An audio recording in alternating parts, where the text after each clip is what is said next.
All right, so we'll start off just doing a walkthrough of how to create a game, import your files into the game, and then we'll experiment around a little bit in the simulator, and then we can also play Corpse Cat as just more of a final demonstration of how that all works.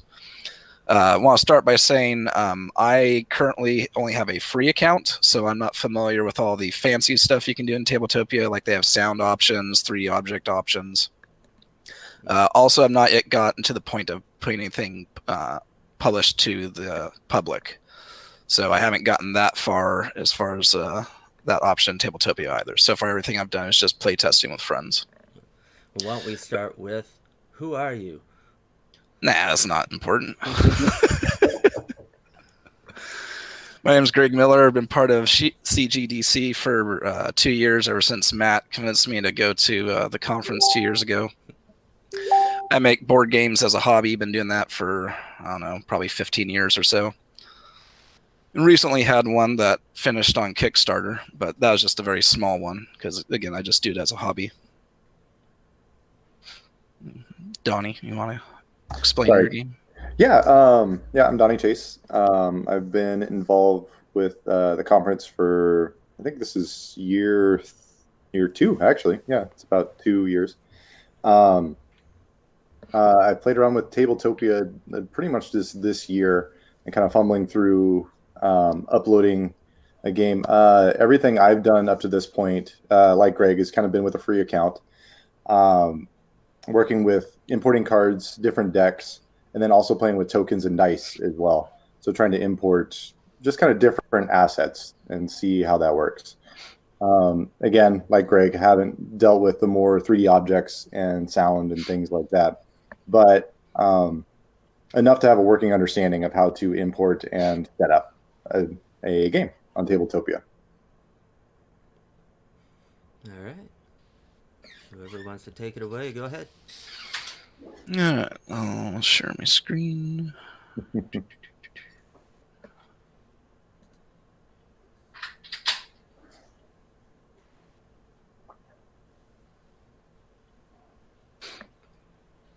All right, so once you've made your account, this is what you'll see at their homepage. So Playground is where you'll play games, but if you're going to make them, you got to go to Workshop. And so I just created a new account for the purpose of starting this from scratch, so you're not going to see any existing stuff. You're all able to see this right now, correct? Yeah. Yes. Yeah. Okay. So go to create a new game. And most of this is fairly intuitive. There are only a few things that kind of trip me up. Once I realized what those were, it all goes fairly well. As far as filling out all the information, if you're not ready to publish yet, most of this isn't too critical. For example, they'll ask things like what language it is in and things like that, or wanting you to upload rules. So if you're not ready to publish yet, for the most part, that doesn't really matter, and you can post images for your games and things like that. But to start out, we're just going to keep it basic, put in some basic names. So we'll go CGDC test, very original. You can put in your game type. You can I don't remember if they let you do custom URL. Usually I just let it generate from whatever it gives you based off the name.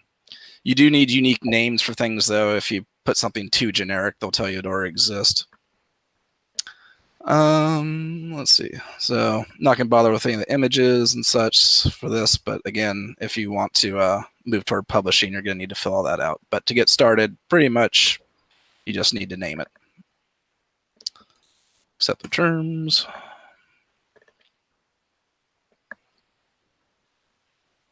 And wait. And so that's one of the main things that tripped me up is you have to wait, or at least I did. I don't know, Donnie, did you find you had to wait often for things to cycle through?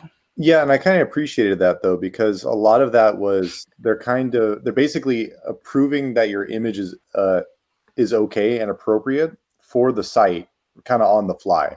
So it takes a couple minutes, especially if you're uploading a lot of images at once.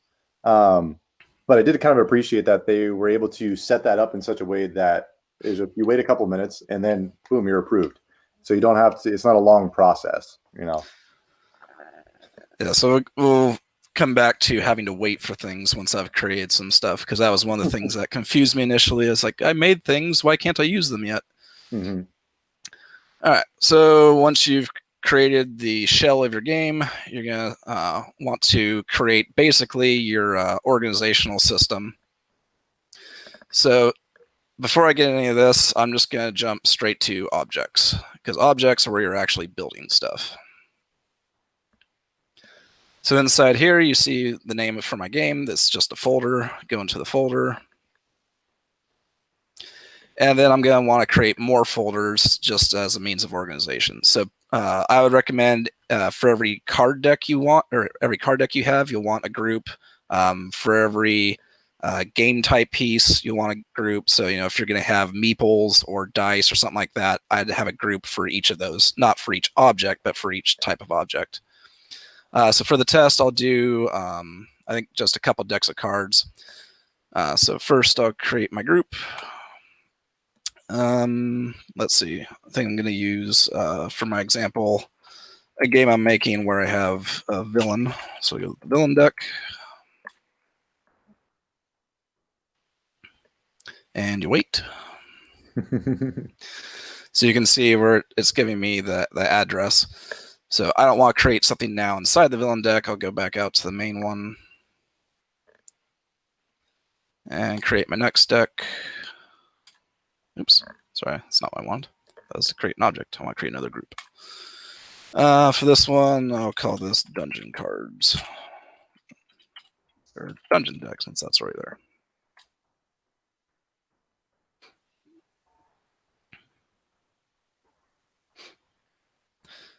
So now inside my main folder, I have my two subgroups for my two different decks. So now to create the actual objects, you go into the folder where you want it located, and you'll do create object. Here's the ones that are available on the free account. Again, if you're doing the paid accounts, they have more options like 3D objects and such. In this case, going to do a card deck. You can do one card at a time. That's going to be useful if say your cards have unique backs to them. If you have cards where they're all sharing the same back, then you'd want to do a card deck so you can do it all at once. Right, and I actually use just the card format to do like player boards and stuff, because that's one of the things that's nice is that you're not limited to a particular size of card. Okay, so when doing a deck, the first thing it wants you to do is pick the back. So to load the image, you're going to hit change. And let's not do that one.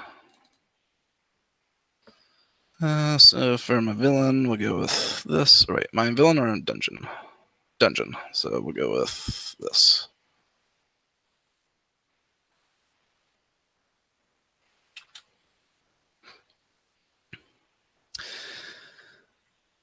Now the size it recommends for cards, or sorry, not the size, the resolution it recommends for the objects is 10 pixels per millimeter.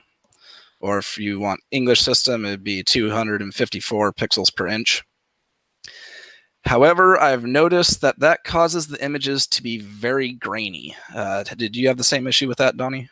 Yeah, so I just tried to, I didn't look at the resolution a whole lot. I do a lot of my stuff in Canva, and in there I'm able to really kind of keep the resolution high. And so in that I was able to import pretty easily. I haven't had too much trouble as far as a grainy image. Yeah, I did a test recently where I tried a much higher resolution and then just shrunk the cards down afterwards. Unfortunately, they only let you scale down 50%. So if you do a really big resolution, once you've imported the cards into your simulator, you have to scale them down manually. Yeah, and that's one of the reasons I like using Canva, because and I can explain that more later, but you can do whole groups and scale them down in Canva, and then it kind of fits the resolution when you import it into Tabletopia. But I'll get into that more later. So once you decide on your resolution, I'll just mention this now, I'll show it later too. When you do a game board, they have limit to the size of the image. So if you have a large game board, like say 4 feet, if you do that at their recommended resolution, it's going to exceed their pixel size. So what they suggest you do is you actually make your game board smaller, and then you would just take the scale and ramp it way up to get the board to the size you would want. In this case, for the cards, since I made it at the low resolution, I'm just going to leave it 100% for now. So that was my back image. For the front image, you get to upload multiple, and they have to be the same size. It's not going to try to fit 2 images together on the same card. And so I'll just take a group. I won't pick too many because I don't want to take too long uploading.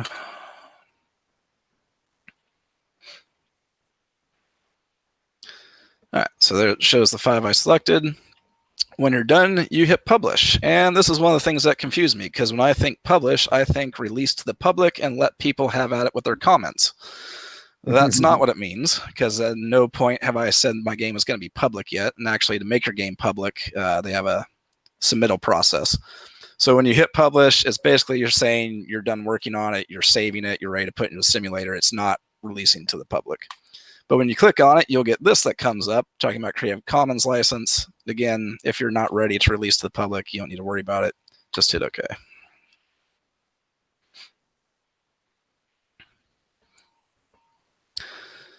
So you'll see that these are all cycling, and that's the waiting part. I thought, okay, they're here. I'll just go into the simulator, and then where is everything? So I found, yeah, you have to wait a little while for everything to actually be ready inside their system to be used in the simulator. But while this is going, I'm going to go and create my second deck. So I'll go back to my main folder.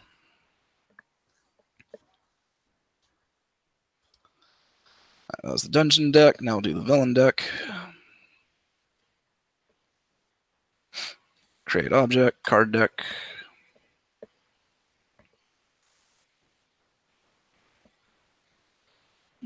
So this time for the villain, we'll go with him.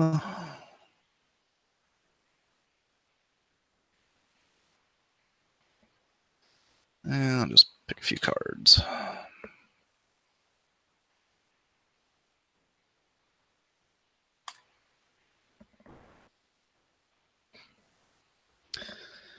And while those decks are being populated, I'm now going to go and create my game board. So I'm not going to bother creating a group for that because it's only a single object, so it's fine with me if it sits in my main folder. So create object, game board. I think, Donnie, you said you did a card instead. Yeah, so I did an individual player board, so it's a little bit bigger than a standard card. But what's nice is that it's still technically a card, so it has a front and back, but it's not the giant game board. Yeah, so I haven't done that. I've done tokens and dice though. Yeah, I don't recall if they have different size restrictions depending on which object you select. I just know that for game board, expect it to be too big. So you got to make your game board smaller.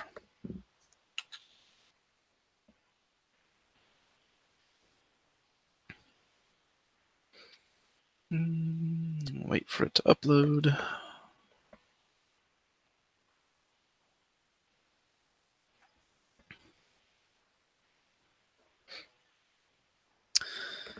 And there it's telling me that's going to come out as 42 by 53 centimeters, which I have no idea what that means because I'm familiar with inches. Let's see, divide by about 2.5.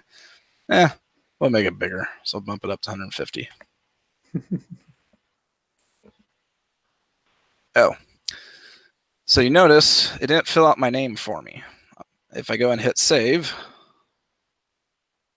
nothing happened. That was another thing that confused me early on. It's like I hit save, nothing happened. What's going on? Oh, well, I'm scrolled down to the bottom of the window.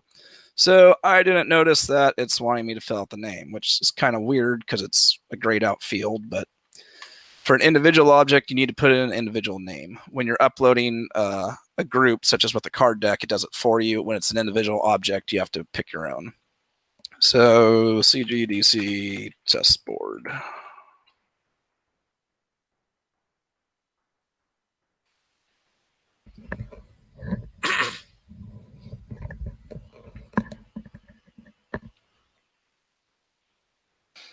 And you'll now see that it's publishing, meaning you get to wait. Because cue number 4.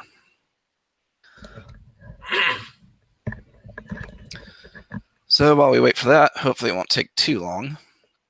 I'm going to go back to my game, and I'm going to add items into the game that Tabletopia already has set up.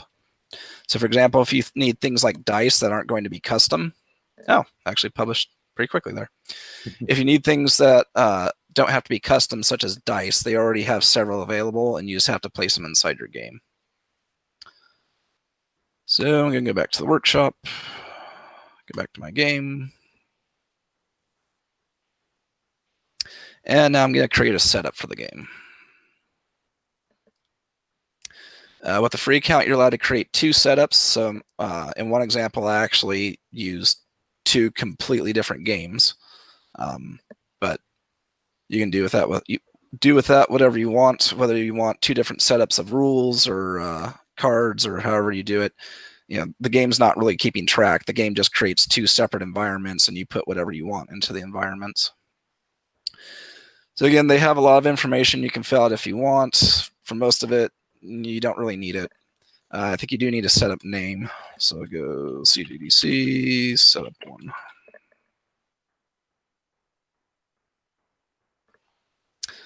I don't worry about things like winner determination, because usually you know when someone's won because they start saying, I won, you lost, and such. So I don't think that's really all that necessary. Access is definitely not going to be available to all users because, well, if I'm playtesting something, I don't want everyone to see it yet.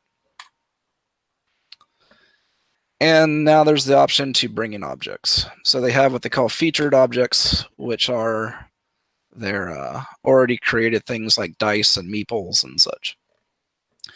So you'll see they have variety. You have blocks, bags. Bags are like literally a bag to put items inside of in the simulator. Chess pieces, counters. Counters are for if you need to keep track of numbers. This will go quickly. There we go. So I'll go ahead and add one to my game. When I selected it, you'll see copy to my show up. Click on that. Then it allows me to access my different folders. So I'll click on the test. I don't really want it inside of here. I'll just keep it inside the test because I don't want to clutter in with my deck. So I'll go back up. And instead of clicking on the name, you click on the icon, and now it's going to populate into that folder. So now I have one counter that's inside there. Also, for their featured items, you don't have to put them in this way. When you're in the simulator doing your setup, you can actually put them in at the same time there also. I'm just going to put some in now for the example. So I've got a counter, I'll add a meeple, and I'll add some dice too. Since I have a hero who's going to fight a villain, they have a warrior meeple here somewhere.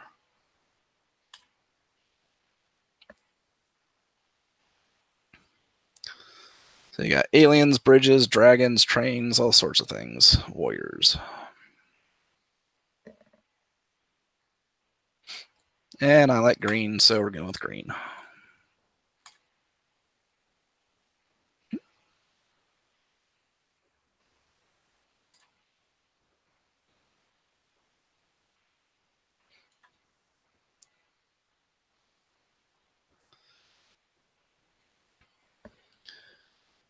All right, now that they're in, I have my setup. I can now go to editing my setup and start to place everything inside the simulator.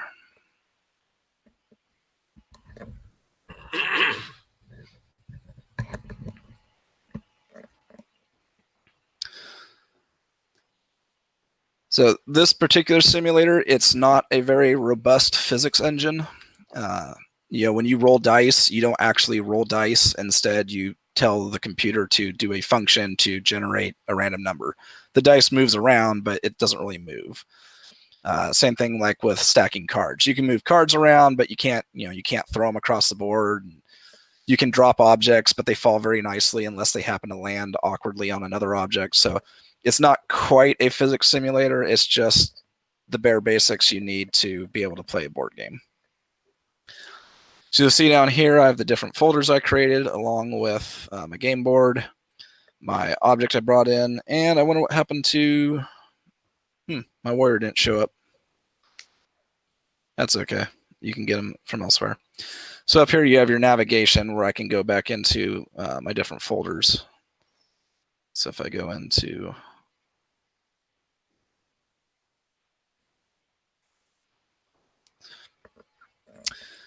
So if I want to get out from my main group, I can go back to my, which has my main folder, or I can go to home, which then allows me to have access to the featured objects. So from the featured objects, I'm going to look for some dice, and you can specifically highlight what you want filtered. And I'll go for this style. And I'll bring in some green dice.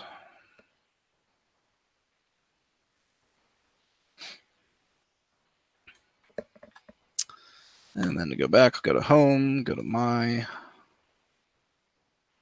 wait. Oh, no, it's because I have dice as the filter. That's why nothing was showing up. All right, I'll start by dropping in my game board. Ooh, that came in huge. I probably didn't need to scale it by 50%. The nice thing is, once you bring an object in, you can change its size. So I'm going to change its scale. Let's go minus 20%. There you go. That's a bit more manageable as a board. Also, for things like a game board where you don't want them to move around, you have the option of locking them in place. Because depending on the friends you play with, some of them might want to try to grab the board and move it around and fling all your stuff to where they're not supposed to be located. Matt. So I'll lock the board. Also, that prevents me from accidentally moving it if I grab it by accident. So right now the board is considered locked onto your play area, and it's no longer a selectable item for most options. But I can still right click on it and unlock it if I want, or I can delete it, or I can even duplicate it. But it seems to me they should really lock away the duplicate function, but oh well. Speaking of the duplicate function, say I want more dice, I can right click on the dice, go here, and let's go 5 more, and you'll see them start to magically appear and drop in.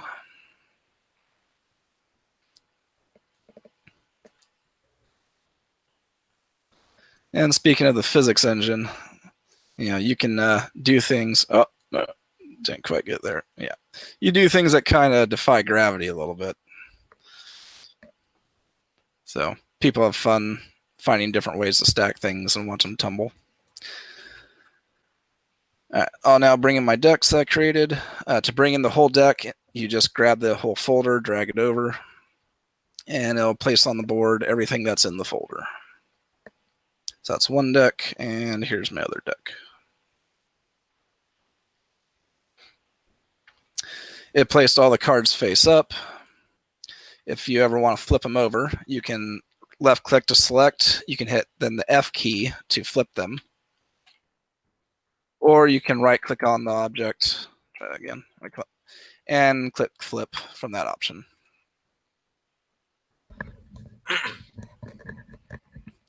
And then if you want to put them into a deck, Donnie, I don't know if you found a better option, but the way I do it is using the shift key, you can select multiple things. It gives you a selection window. So then you can select most of the cards except one, drag them over till it turns orange, and it stacks them together.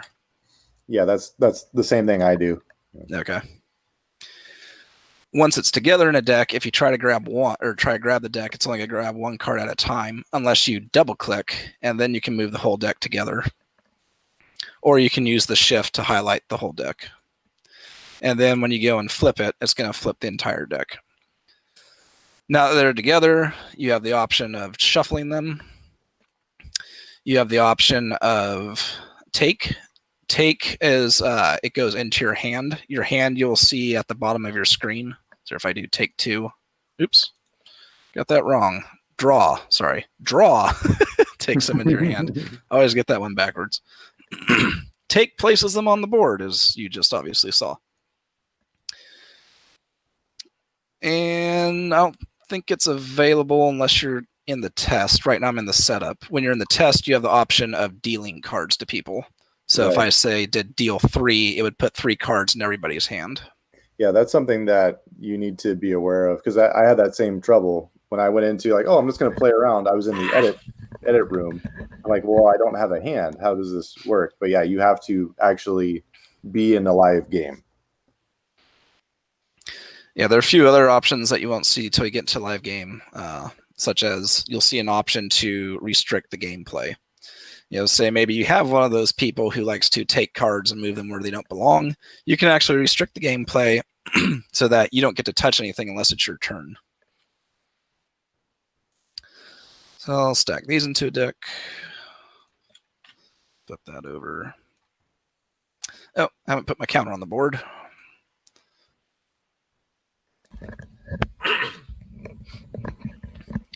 There's my counter. To use them, you can use the wheel on your mouse to increase the score however you want. Or if you double click, it gives you the option to do increments. Or you can, I think if you right click, yeah, it allows you to modify by a certain number. Or you can reset to 0.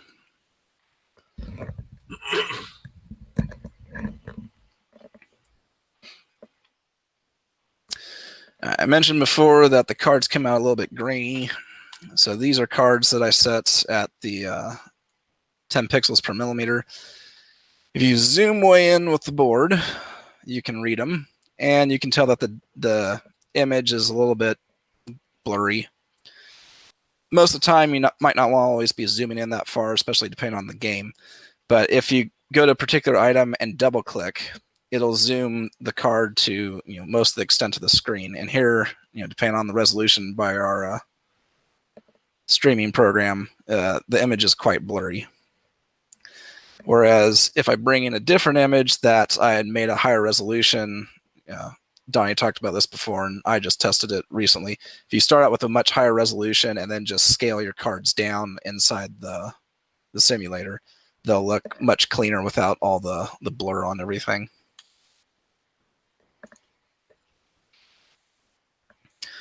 So that's the simple basics of how you get started. From this point, you have the option of save and publish, where if your setup is good and you don't want to make any more changes, you can do save and publish, or you could just save it to come back later, and then whichever one of those you do, you can exit. So I'm just going to hit save and publish. And now exit.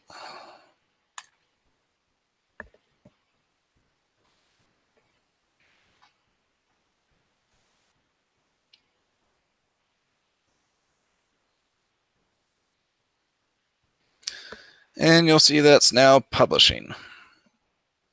Once it's done publishing, you can create a play zone.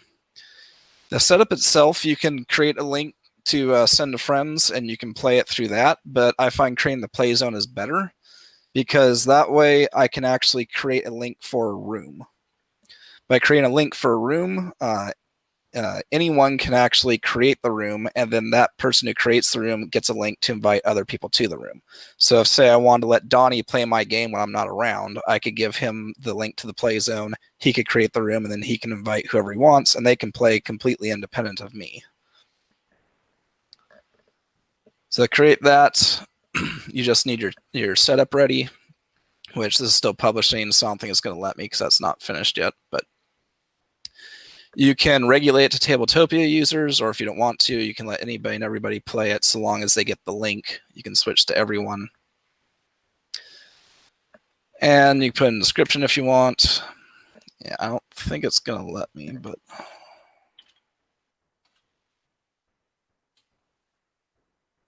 yeah, it's not going to let me because my setup's not finished publishing. But instead of waiting for this, I'm going to go ahead and send you guys the link for Corpse Cat, and we can play that and play a little bit with the simulator more.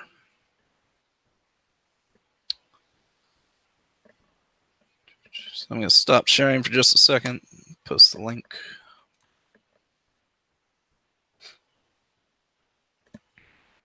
Or actually, wait. Sorry, that link was for me to create the room. I'm going to turn back on the share.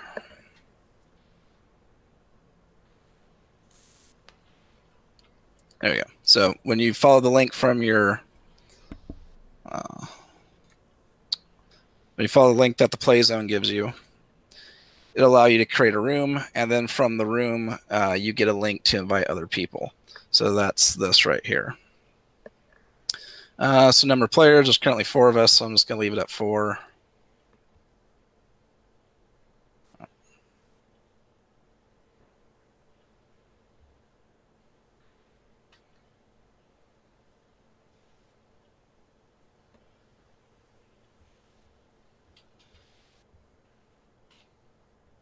All right, now if you guys follow that link, it should let you in.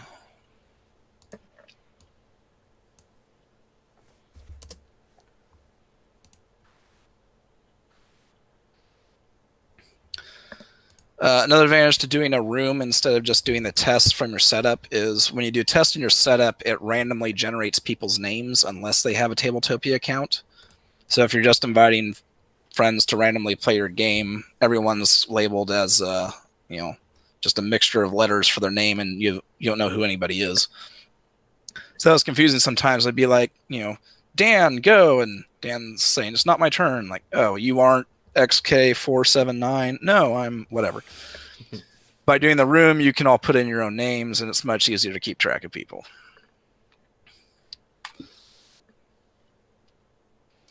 So it gives you the option of waiting for people. I'm not that patient, so we're starting now.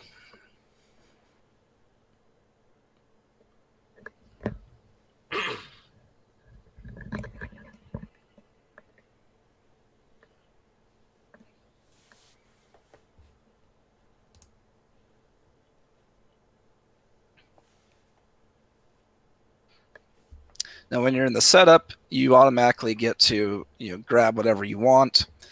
You'll notice that once you start entering the actual simulation, you can't just grab things. You'll see, when this is done loading, you'll see it. There'll be pluses at the top of your screen, and the pluses are you taking a seat inside the game. So you can't do anything until you've first taken a seat.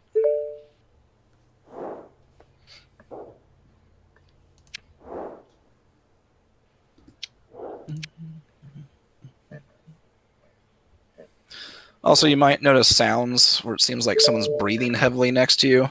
That's the game. I'm not sure what those sounds are for, but when you flip cards and do different actions, you hear those sounds. So it, by default, made me the blue player over here at the bottom of the screen. But you know what? I don't want to be the blue player. I'm going to be purple. So you can actually mess with that. I don't know if you guys are able to do that as guests or if I'm the only one who can do that as the host. But, if people really care about their color, you can do that. They give you some basic controls on how to work stuff. Now, if you want, you can actually set up camera views for your different seat positions. I forgot to go through that, partly because I don't really think it's all that necessary. But if you really want to have designated seats for your game, you can set up camera views. And then the users get to use that to, because if you move around, it gives you the option of going back to your native view, and it'll snap you back to that position. All right, so this is my game Corpse Cat. We'll just play through a few times. I don't know how much you guys actually want to play, but everyone starts by picking one of the cat cards. That contains your basic actions that you get to play in the game. So everyone go ahead and pick one.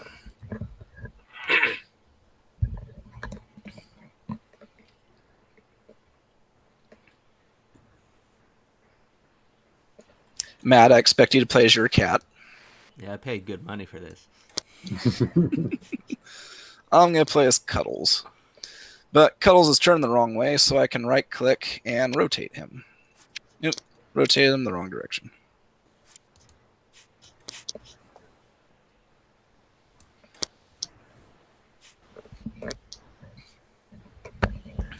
And while you guys are doing that, I'm going to go to the deck and shuffle it. Or actually, before I do that, I'm going to pull out some specific cards.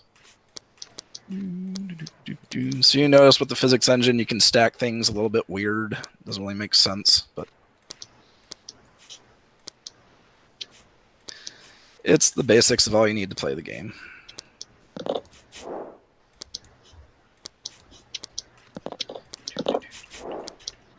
Yeah, you'll notice the die doesn't actually so much roll as it just moves around.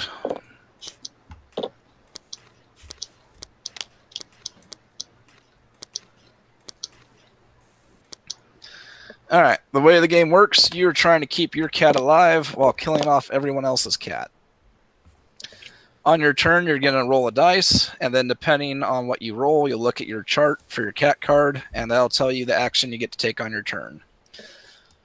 For the most part, when you get a card put in play on your cat, that's bad, because most of them are going to try to kill your cat. There's some like the blue cards, where it takes 3 of the same type of blue card to kill your cat. There's the yellow cards, where it takes 2 of the same card to kill your cat. Then there's black ones, where your cat instantly dies. Red ones, which do a variety of things. You just have to read what they say. And green ones, which are beneficial. Some of them take cards off of your cat. Some of them protect you from cards, like this one, Obsessively Watched by Owner, protects you from people playing cards on you. And then there are some... See, this is why, if you look over here, the scoop... is that a scoop or I don't know what exactly that is. But this gives you the option of using strict. Strict play means that people cannot touch the board unless it's their turn. So you can do turn-based clockwise game, make it strict so that people can't touch anything unless it's their turn, or you can do flexible. Flexible, instead of it being just, well, your turn my left, so it's your turn, I can actually designate someone else to take their turn, so you can mix up the order somewhat. But for the most part, I don't think those are necessary in a game, so long as people keep their hands off of things. But the option's there if you want it. Alright, what happened to... There it is. Okay, some of the cards you get to play from your hand by your own choice. For the most part, you don't get to do that. You do what the dice tells you. But some cards act a little differently, such as this one, Confused for Another Cat. It's a reactive card. I can play it from my hand at any time, so long as I meet the requirement. The requirement is that someone plays a card onto me. So if someone plays a card onto me, I can immediately play this from my hand to redirect their card somewhere else. There's another card called Stolen Cat, where if my cat is dead, I can use it to try to steal their cat and get back to the game. That's another card that you can just immediately play from your hand when it's your turn. And that's pretty much the rules. Most of it's self-explanatory as you go. Oh, the one other rule is you will always have 4 cards. So whenever you use a card, once all the actions from the cards have been settled, you will immediately draw back to 4 cards. So speaking of rules, I noticed in the bottom left corner there's that document icon which shows you rules. How do you set those in your game? So inside of your setup, hopefully this is done publishing by now. Ah, it is. Open game page. No. It's been a while since I did it for Corpse Cat.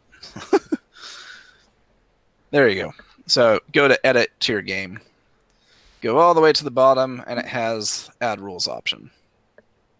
As well as, again, you can update pictures and whatnot for your game.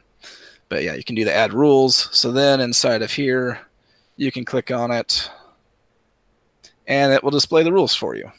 So yeah, if at any time you guys think I maybe told you the rules wrong or you forgot what I said, you're welcome to look at these to prove me wrong. Does it always have to be an image, or can it be text as well? I'm pretty sure it wants an image. Yeah, PDF. So, all right, not an image format, but not a Word document either.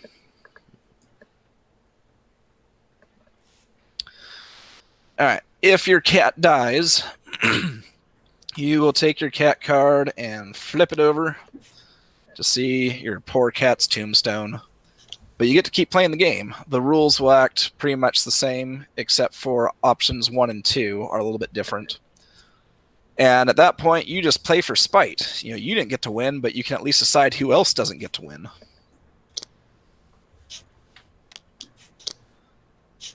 Alright, so if you have any cards, put them back in the deck. So again, you can highlight everything, drag it over to the deck till it turns purple, and they go in. Then I can flip the whole deck as a single object, and then I'm going to shuffle it. And so now everybody's going to get 4 cards, so I'll right-click and do deal. Make sure you click the right object, because oftentimes people have clicked the wrong one and, sent the entire deck to everybody. So I'm going to deal 4 cards. So 4 cards showed up in my hand, and then for the rest of you, I can see that you have a hand of 4 next to each of your icons. So I'll just go ahead and go first, and then we'll go, through Scooter, IE Shadow, and Matt.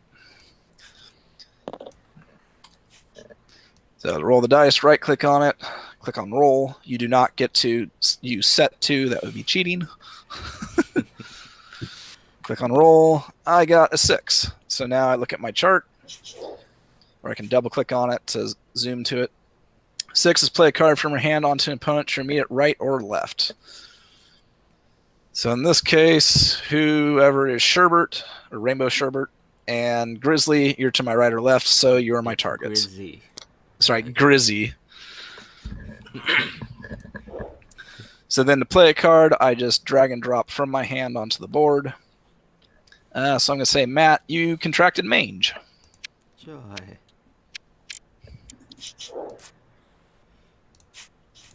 So that means you immediately draw a card and play it onto yourself. All right. So you use take, not draw, not deal, and flip it. Oh, joy. Oh, and Grizzy already died. I fell asleep in the dryer. Oh, man. So you'll flip your cat card over. And then all your cards in play go into the discard. And then I always have, that's right, that one too. And then I always have a hand of 4 at the end of all the actions, so I need to draw a card. And then Matt, Scooter, it's your turn. So we're going by the order up top instead of order on the board.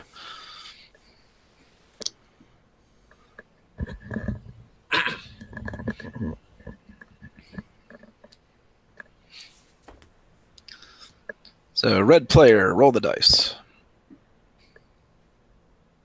Oh, I just noticed it says he's AFK.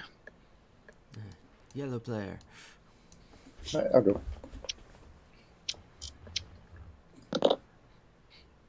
Six, okay. And that is play card in hand in a minute, right or left. So okay, since he's not here, so I would go past Matt. Yeah, right? Since Matt's character is dead, you ignore his character anyways, so it's either one of us. Okay, so yeah, here you go. Cuddled by a toddler. So if I have 2 of them, I die, and I get to take an extra turn.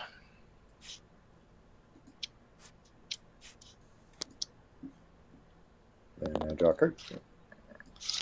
And we already did 6, so for the purpose of this, we'll do something else. What? The die is rigged!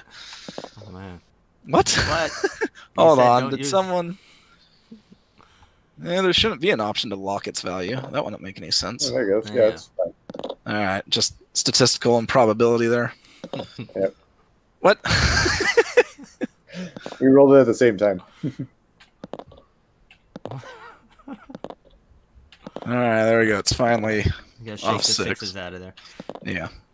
Alright, we'll go with 5. There we go. Alright, select an opponent, take a card at random from the opponent's hand, and play it onto the opponent. So Donnie, I'm just going to say, because I don't think there's a way for me to view your hand. So what you can do is highlight your whole hand and lay it on the board.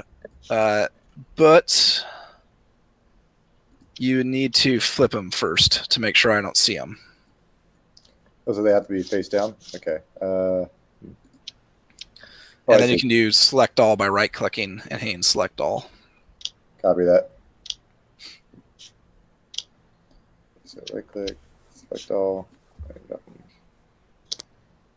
All right, and so I will play this one on you.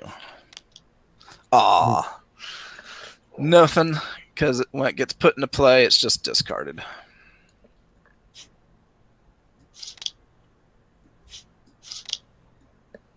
Now I draw a card, yeah? Yeah, you always draw back to 4. And then Matt, it's your turn. All right. Now I want the 6. Oh, 5. Let's see. Select an opponent. So, Greg, of course, since you tried to kill me. Though I can see your card, so I don't know how fair that is.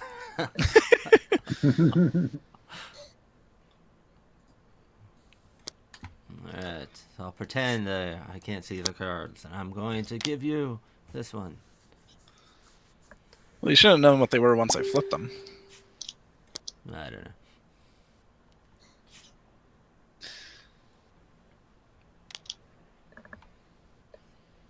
Did we just get a message on the Facebook group?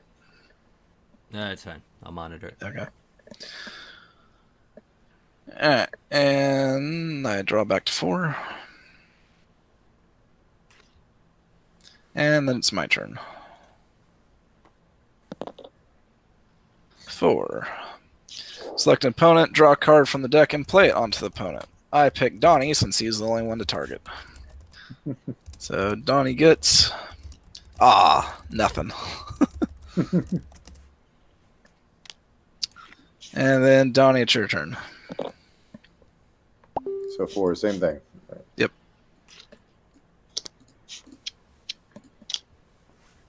Oh, it's going to go on you, Greg. There you go. Yeah, you didn't have any choices. Yeah. Matt, your turn. Alright. Man. Play a blue card from your hand on an opponent. So let's see. You got choked on a hairball and didn't land on feet. Just to spread the love, I'll put this on Donnie. Owner forgot to set out food. And I will take a card. Or draw a card.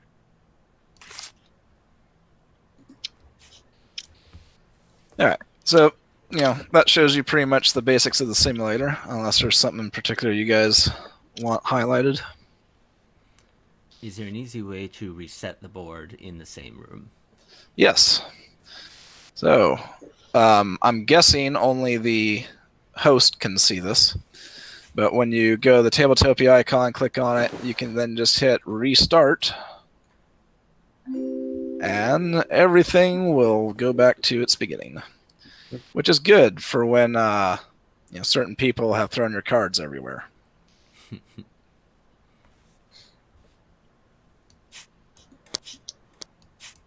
And there it is. Very nice. Donnie, any features from you that we should highlight? I don't think so. You pretty much covered. I mean, these are the basics on how to get things up into Tabletopia. I mean, if people have more questions, as they see the video and stuff, yeah, we can answer from there. Yeah, I think it's about it. Yeah. All right. Well, thank you, Donnie and Greg, for putting this together so we can easily know what we need to do to get a game in here, just to prototype it and get it out, to have people test it out. And yeah, one of the hopes for VCGDC is to allow any board game developers or tabletop developers who want to have a game prototyped to have a period of time during the conference to do that, to just let people know, here's the game that I have prototyped. Join me in the after hours and we can hang out and play this game and get some feedback from that and just enjoy hanging out and doing that together. So, yeah, thank you guys. Yeah.